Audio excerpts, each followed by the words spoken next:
special guest. Can I get an ooh? He's absolutely brilliant. So please put your hands together for the amazing Leo Bevan.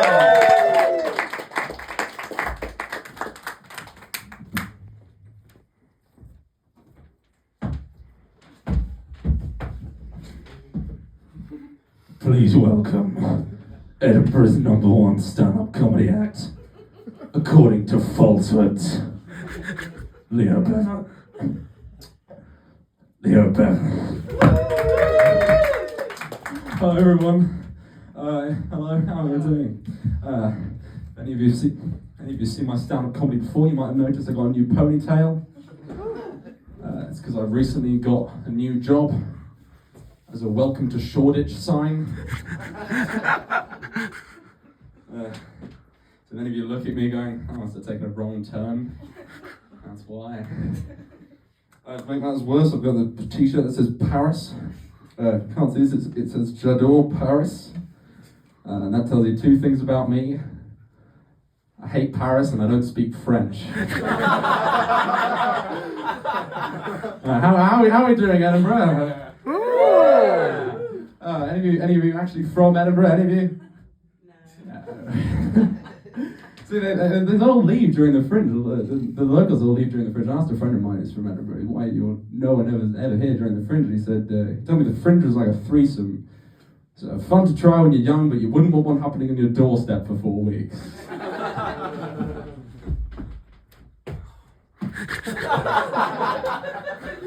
But I've enjoyed my time here in Scotland. I've particularly enjoyed the railway system, ScotRail. It's a great name for a rail, because it's ScotRail. That's a better joke coming, don't worry. I love the Scottish railway system. You know, they say people really love the rail in Scotland because you can get all the way from Glasgow to Edinburgh in 1 hour. But I think the best thing about ScotRail is you can get the train out of Glasgow.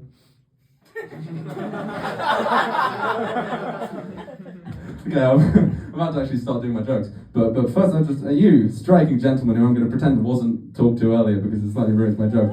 Oh, what is it that you do? I don't know this fact. Oh, I'm an electrician. Wow! Yeah, I knew someone who's an electrician, weirdly enough. I used to see him walking around the garden centre. He looked like this.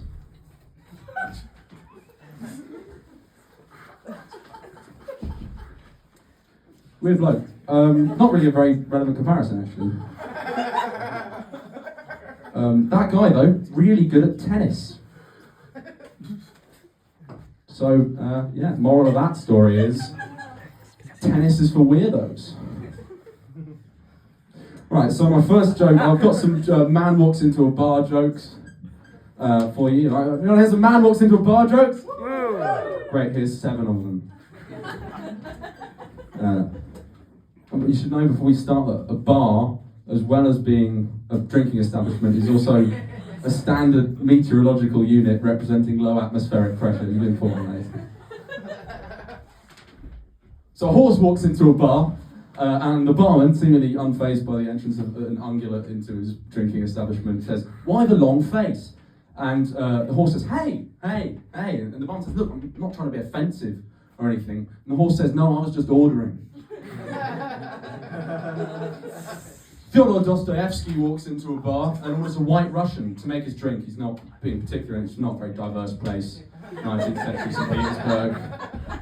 And there's a reason for that, of course, which is that they didn't have a student-led inclusivity board. Student-led inclusivity board walks into a bar and orders a black Russian, and the barman, who's a woman, by the way, decides to try and make a joke, slightly misjudging the cultural mood. And one of the diversity people is really angry about this and turns to the other and says, "I want to kill her." And the barman says, "Oh, well, that seems a bit unreasonable, I was only trying to make a joke." And she says, "No, I was just ordering."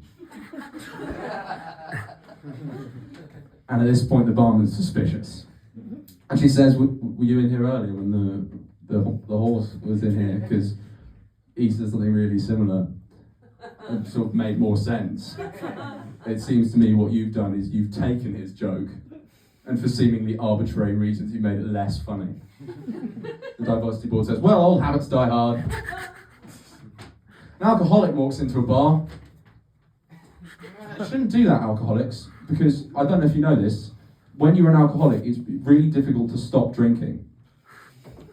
Flock of European bats walks into a bar, proceeds to stay there for the next 4 months because, again, I don't know if there's they're actually protected species, so not only you're not allowed to call anyone in to get rid of them, you can't deter them from nesting in the first place because there's, I mean, it's like if they make a lot of noise, you sort of can't, you got to get. So my house has been having a problem with bats recently. And I think it's ironic that under a Tory government, I wrote this joke under a Tory government, and we're all just going to have to imagine for the duration of this set that we're still under a Tory government. So just cast your mind back to, yeah. It's weird, it's easy to imagine, isn't it? It's almost as though nothing has changed. But it's, I think it's ironic that under a Tory majority, cutting benefits in the name of small government, that I'm living in a house with compulsory bats. Yeah, on the nose political satire there. What's next? What's next for this government so clearly obsessed with forcing wildlife into people's homes? The Scots Guard going to come and breed mole rats in my loft? I don't know. Maybe. Reintroducing the wolf, that's another one.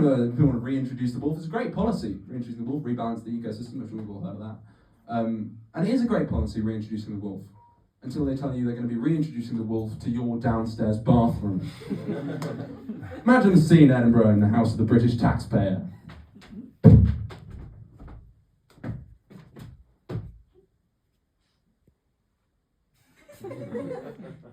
Oh.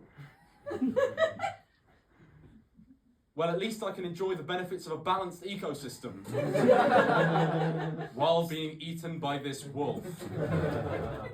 But they forget, you know, the Tory party, that not all of these things are actually too environmentally friendly. I mean, they seem environmentally conscious, but if you actually look at the bill for reintroducing the wolf, it proposes that the wolves would be entirely coal-powered. I'm being asked to leave because I think I thought I had a longer set than I do. Entirely coal-powered, yeah, I'm just dancing on about that fucking wolf thing. Yeah, get off the stage! Wolves, entirely coal-powered, and they forget, don't they, the out-of-touch Tory party, they forget that not everyone has disposable income. So for some families, there are going to be days when it's a choice between turning the heating on and powering the wolf. So just remember that, David Cameron, when you're up there in your ivory tower with a roaring fire on one side and a violent clockwork wolf in the other. Good night.